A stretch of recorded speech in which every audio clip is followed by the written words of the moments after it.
25,000 subscribers வந்தோன்னு ஒரு gift இருக்குன்னு சொல்லியிருந்தேன். அதுக்கான நேரம் வந்தாச்சு.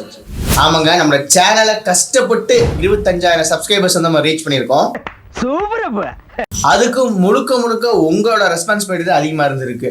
இப்போ நான் ஆல்ரெடி சொன்ன மாதிரி ஒரு நபருக்கு 1000 ரூபாய் ஒர்த்தபிள் கிஃப்ட் வச்சு கொடுக்க போறோம். கிஃப்ட் வச்சுடா இல்லாம அவங்களுக்கு ஜிபே வந்து அமௌண்ட் அனுப்ப போறோம். ஸோ அந்த நபர் யாரு என்ன ஏதுங்கிறத இந்த வீடியோல சொல்றேன். வீடியோவை மிஸ் ஆகாம பாருங்க. அதுக்கு முன்னால இந்த ஒரு வீடியோவை கண்டிப்பா நிறைய யூடியூபர் பிகினர்ஸ் வந்து பார்த்துட்டு இருப்பீங்க.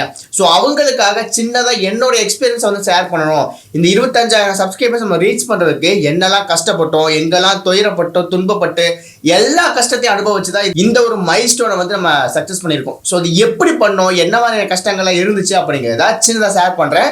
ஸோ கொஞ்சம் போர் நிற்காம போகிறதுக்கு நான் நிறைய வந்து முயற்சி பண்றேன். வீடியோவை ஃபுல்லா பாருங்க.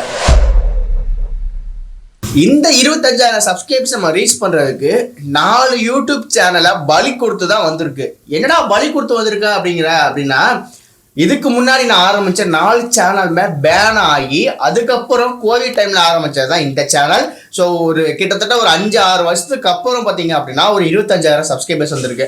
ஒரு யூடியூப்ல ஒரு 25,000 சப்ஸ்கிரைபர்ஸ் வர்றதுக்கு 6 வருஷம் ஆகுமா அப்படின்னு கேட்டீங்கன்னா கண்டிப்பா நிறையவே நடக்கும். ஸோ ஒரு சில சேனல்ஸ் மட்டும் தான் நல்லா க்ரோத் ஆகும். பட் எல்லா சேனல்ஸுமே வந்து அப்படி க்ரோத் ஆகாது.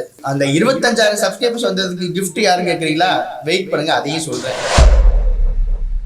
நான் முத ஆரம்பிச்ச சேனல் பேர் பார்த்தீங்கன்னா தமிழ் டெக் தலைவான்னு சொல்லக்கூடிய ஒரு சேனல். அது வந்து டெக் ரிலேட்டட் எல்லா வீடியோஸும் போட்டுட்டு இருப்பேன். சரி, இப்போ எக்ஸாம்பிள் பார்த்தீங்கன்னா ஒரு அப்ளிகேஷன்ஸ்ல புதுசாக அதை அப்டேட் வந்திருக்கு அப்படின்னா அதை வந்து போடுறது, அப்புறம் இன்ஸ்டாகிராமில் ஏதாவது அப்டேட் வந்திருக்குன்னா அதை போடுறது, இந்த மாதிரி வந்து டெக் ரிலேட்டடாக வந்து நான் வீடியோஸ் வந்து அப்லோட் பண்ணிட்டு இருந்தேன். அது ஒரு கட்டத்தில் என்ன ஆயிடுச்சு அப்படின்னா காப்பிரைட் இஷ்யூஸ் வந்து அது வந்து பார்த்தீங்கன்னா பேன் ஆயிடுச்சு. இதுக்கப்புறம் ஸ்டார்ட் பண்ண 3 சேனலுமே பார்த்தீங்க அப்படின்னா பேன் ஆயிடுச்சு. இதுதான் வந்து 5வது சேனல் வந்து நம்ம ஸ்டார்ட் பண்ணது கோவிட் டைம்ல. ஸோ இந்த ஒரு சேனலை பொறுத்த வரைக்கும் நமக்கு என்னடா வீடியோ போடுறதுன்னு தெரியாம முழிச்சுட்டு இருந்த டைம்ல தான் ஸோ ஏதாவது ஒரு வீடியோ போடுவோம்னு சொல்லிட்டு வெயிட் லாஸ் பண்றது இந்த மாதிரிலாம் பார்த்தீங்கன்னா நிறைய வீடியோஸ் போட்டிருப்பேன். பட் அதை வந்து வியூஸே போகலை அப்படின்னு சொல்லிட்டு நான் வீடியோ போடுறதை நிப்பாட்டிட்டேன். என்னடா இனிமேல் யூடியூப் சேனல் ரன் பண்ண வேணாம் அப்படின்னு சொல்லிட்டு யூடியூப்ல வந்து வீடியோ போடுறதை நிப்பாட்டிட்டு 1 வாரம் 2 வாரம் ஃப்ரீயாக அப்படியே உட்காந்தாச்சு. அந்த 2 வாரத்தில் என்ன நடக்குது அப்படின்னா யூடியூப்ல இருந்து கமெண்ட்ஸ் நமக்கு நோட்டிஃபிகேஷன்ஸ் வரும்ல, அது மாதிரி நோட்டிஃபிகேஷன்ஸ் வந்து நிறைய வந்துட்டு இருந்துச்சு. என்னன்னா நோட்டிஃபிகேஷன்ஸ் வருதுன்னு சொல்லிட்டு அதை ஓப்பன் பண்ணி பார்த்தா நான் இதுக்கு முன்னாடி போட்ட வீடியோவில் ஒரு வீடியோ மட்டும் ஒரு 2000 வியூஸ் வந்து போயிருக்கு. அது ஒரு 10-15 கமெண்ட்ஸ் வந்து வந்துருந்துச்சு. ஸோ ஓகே அப்படின்னு சொல்லிட்டு அதையும் விட்டுட்டேன். அதுக்கப்புறம் ஒரு 4 நாளுக்கு அப்புறம் பார்த்தா அப்படின்னா அந்த ஒரு வீடியோ 2000 வியூஸ் போயிருந்தது 10,000 வியூஸ் வந்து இன்க்ரீஸ் ஆயிடுச்சு. அந்த ஒரு வீடியோ நல்லா வைரல் ஆயிடுச்சு. சரி, ஓகே, இதுக்கப்புறமும் நம்ம வந்து சேனல்ல வீடியோ போடாமல் இருந்தால் நல்லா இருக்காதுன்னு சொல்லிட்டு அதே கண்டென்ட் எந்த ஒரு வீடியோ வந்து நல்லா வைரல் ஆச்சோ அதே கண்டென்ட்ல திரும்ப வந்து நான் வீடியோ எடுத்து போட்டேன். ஸோ அந்த வீடியோ நல்லா வைரல் ஆயிடுச்சு. அது மூலமா மானிட்டைசேஷன் எனபிள் ஆயிடுச்சு. ஸோ அப்படிதான் வந்து இந்த ஒரு சேனலுக்கு மானிட்டைசேஷன் எனபிள் பண்ணேன். பட் அதுக்கு முன்னாடி இந்த 2 வீடியோக்கு முன்னாடி எனக்கு 100 சப்ஸ்கிரைபர்ஸ் கூட கிடையாது. அந்த 100 சப்ஸ்கிரைபர்ஸுமே பார்த்தீங்க அப்படின்னா என்னோட ரிலேட்டிவோ என்னோட ஃப்ரெண்ட்ஸோ யாருமே கிடையாது. யூடியூப்ல எனக்கு ஆர்கானிக்காக வந்த சப்ஸ்கிரைபர்ஸ் தான். இது நான் சேனல் ஆரம்பித்த புதுசில் வந்து எல்லாருக்கும் நான் ஷேர் பண்ணுவேன். ஸோ இந்த மாதிரி வந்து சப்ஸ்கிரைப் பண்ணுவோம் அப்படின்னு சொல்லிட்டு வாட்ஸ்அப்பில் ஸ்டேட்டஸ்லாம் வைப்பேன். யாரும் சப்ஸ்கிரைப் பண்ண மாட்டாங்க. அதனால் புதுசாக நீங்கள் சேனல் ஆரம்பிக்கிறீங்க அப்படின்னா ஃபர்ஸ்ட் அதை மைண்டில் வச்சுக்கோங்க. உங்களோட ஃப்ரெண்ட்ஸோ ரிலேட்டிவ் ஃபேமிலி யாருமே வந்து சப்ஸ்கிரைப் பண்ண மாட்டாங்க, சப்போர்ட் பண்ண மாட்டாங்க. அதனால் தேவையில்லாமல் வாட்ஸ்அப்பில் குரூப்பில் அனுப்புறது, அப்புறம் வந்து ஸ்டேட்டஸ் வைக்கிறது, சப்ஸ்கிரைப் பண்ணுங்கன்னு சொல்லிட்டு கேட்குறது, அதெல்லாம் விட்டுட்டு ஆர்கானிக்காக நம்ம என்னெல்லாம் பண்ணணுமோ உங்களுக்கு பிடிச்ச வச்சதை ரெகுலராக வந்து போஸ்ட் பண்ணிக்கிட்டே இருங்க, அப்லோட் பண்ணிக்கிட்டே இருங்க. கண்டிப்பாக சப்ஸ்கிரைபர்ஸ் வந்து கூடும். அந்த 25,000 சப்ஸ்கிரைபர்ஸ் வந்ததுக்கு கிஃப்ட் யாரும் கேட்குறீங்களா? வெயிட் பண்ணுங்க, அதையும் சொல்கிறேன். ஓகே விஜய், அவ்வளோதான் வந்து நம்ம சேனலுக்கு வந்து குரோ ஆரம்பிச்சிச்சு. அப்புறம் அதில் என்ன கஷ்டம் அப்படின்னு கேட்டிங்கன்னா அங்கே தான் ட்விஸ்ட் இருக்குது. நம்ம மானிட்டைசேஷன் எனேபிள் பண்ணி ஃபர்ஸ்ட் வீக்லேயே பார்த்தீங்க அப்படின்னா நமக்கு ஆடுமே வரல.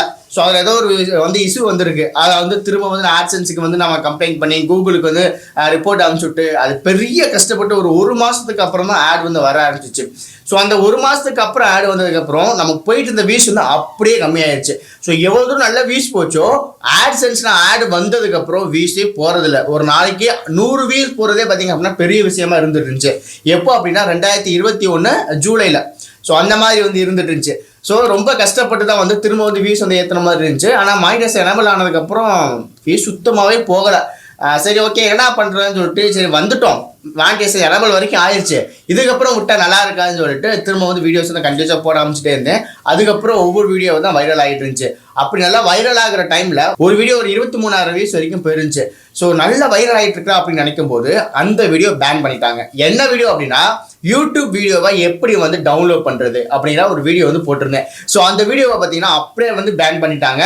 அது மட்டும் இல்லாமல் அது கூட பண்ணியிருந்தா இன்னொரு வீடியோவும் பேன் பண்ணிட்டாங்க. மொத்தம் 2 வீடியோ வந்து காப்பிரைட் இஷ்யூனால முடிஞ்சு. இன்னொரு காப்பிரைட் இஷ்யூ வந்துச்சு அப்படின்னா டோட்டல் சேனலுமே பேன் ஆயிரும். ஸோ இதுக்கப்புறம் ஒன்றும் பண்ண முடியாதுன்னு சொல்லிட்டு நம்ம வீடியோவே போட வேணாம்னு சொல்லிட்டு நிறைய வீடியோஸை பார்த்தீங்க அப்படின்னா அன்லிஸ்டில் போட்டு விட்டு தேவையில்லாத வீடியோஸை டெலீட் பண்ணி விட்டேன். ஸோ அப்படி டெலீட் பண்ணி விட்டுட்டு அன்லிஸ்டில் நிறைய வீடியோஸ் இருந்துச்சு. ஒரு 1.5 மாதம் நான் வீடியோவே போடல. ஸோ அதுக்கப்புறம் அந்த இஷ்யூஸில் கொஞ்சம் கொஞ்சமாக அதுக்கப்புறம் திரும்ப வந்து மெதுவாக வீடியோஸ் வந்து போட ஆரம்பித்தேன். மாதத்தில் 3 வீடியோ 4 வீடியோ அப்படி வந்து போட ஆரம்பித்தேன். ஒரு 90 நாள் வரைக்கும் அந்த வேலிடிட்டி இருக்குது.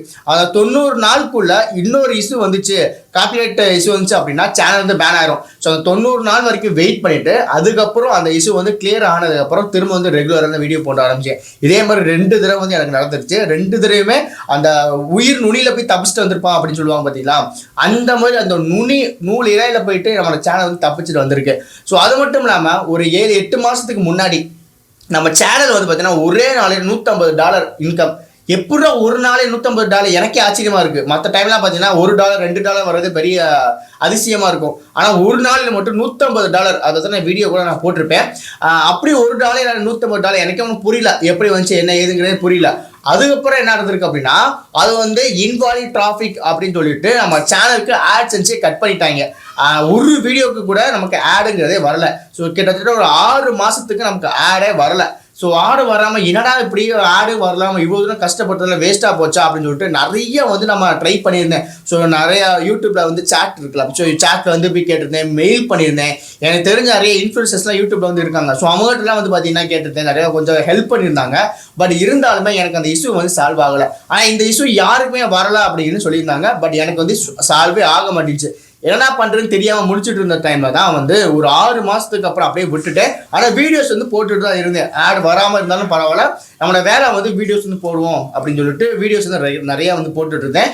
அப்படி போட்டுட்டு இருக்கும்போது ஒரு 6 மாதத்துக்கு அப்புறம் திரும்ப வந்து ஆடு வந்து வர ஆரம்பிச்சிச்சு. ஸோ நீங்கள் பண்ண வேண்டியது என்ன அப்படின்னா, ஒரு ஏதாவது பர்டிகுலராக ஏதாவது ஒரு ப்ராடக்டையோ ஒரு அப்ளிகேஷன்ஸை ப்ரொமோட் பண்ணுறீங்க, அதை பற்றி வீடியோஸ் வந்து மேக் பண்ணுறீங்க அப்படின்னா இன்வாலிட் டிராஃபிக் வராமல் பார்த்துக்கிறது உங்களோட கடமை. ஸோ அது வந்து நிறைய இஷ்யூஸ் வந்து வரும். ஸோ அதனால் அது கரெக்டாக வந்து பார்த்துக்கோங்க. வெயிட் அந்த 25,000 சப்ஸ்கிரைபர்ஸ் வந்ததுக்கு கிஃப்ட் யாரும் கேட்குறீங்களா? வெயிட் பண்ணுங்க, அதையும் சொல்கிறேன்.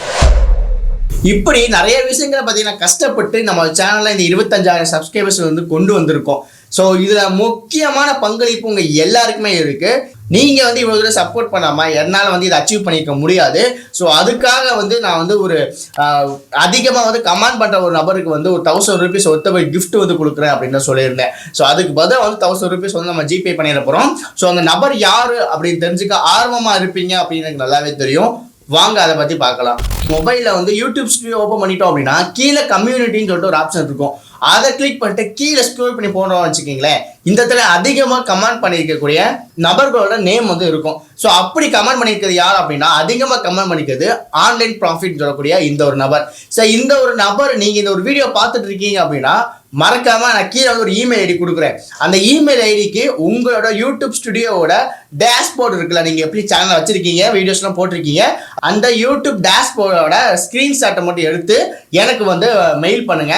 ஸோ அந்த மெயிலை நான் பார்த்துட்டு நான் வந்து உங்களுக்கு வந்து கிஃப்ட் வச்சு கொடுக்குறேன். நான் வந்து உங்களுக்கு அமௌண்ட் ஷேர் பண்ணுறதையுமே பார்த்தீங்கன்னா ஒரு வீடியோவை வந்து போடுவேன். நான் கண்டிப்பாக நீங்கள் இந்த வீடியோ பார்த்துட்டு இருக்கீங்க அப்படின்னா உடனே வந்து இந்த ஒரு விஷயத்த பண்ணுங்கள், ஆன்லைன் ப்ராஃபிட். ஸோ நீங்கள் மறக்காமல் டக்குன்னு இந்த ஒரு மெயில் ஐடிக்கு நீங்கள் வந்து ஒரு ஸ்க்ரீன்ஷாட் அனுப்பிச்சுட்டு உங்கள் ஜிபே நம்பர் கொடுங்க. நான் கண்டிப்பாக பார்த்தீங்கன்னா உங்களுக்கு அமௌண்ட் அனுப்பிச்சிட்டு அது வந்து ஒரு வீடியோவை போடலாம். ஸோ ஓகே காஸ், இது வந்து நான் சொன்ன இந்த ஒரு மெத்தடை வந்து நம்ம சக்ஸஸ் பண்ணி முடிக்கிறோம். ஸோ இதுக்கப்புறம் வரக்கூடிய ஒவ்வொரு மைல் ஸ்டோனையுமே பார்த்தீங்க அப்படின்னா நம்ம வந்து ரெக்கார்ட் பண்ண போகிறோம். ஸோ நெக்ஸ்ட் வந்து டார்கெட் பார்த்தீங்க அப்படின்னா 30,000 நம்ம ஸ்டெப் பை ஸ்டெப்பாக வந்து போகலாம். ஸோ அடுத்து வந்து 30,000 சப்ஸ்கிரைபர்ஸ். இந்த 30,000 சப்ஸ்கிரைபர்ஸ்க்கு நம்ம என்ன பண்ணலாம் அப்படிங்கிறத கீழே கமெண்ட்ல சொல்லுங்க. இன்னொரு இன்ட்ரெஸ்ட் வீடியோவில் இன்னொரு இன்ட்ரெஸ்ட் கேட்டால் உங்களுக்கு பார்க்குறேன். அது ஒரு டாட்டா, பை பாய்.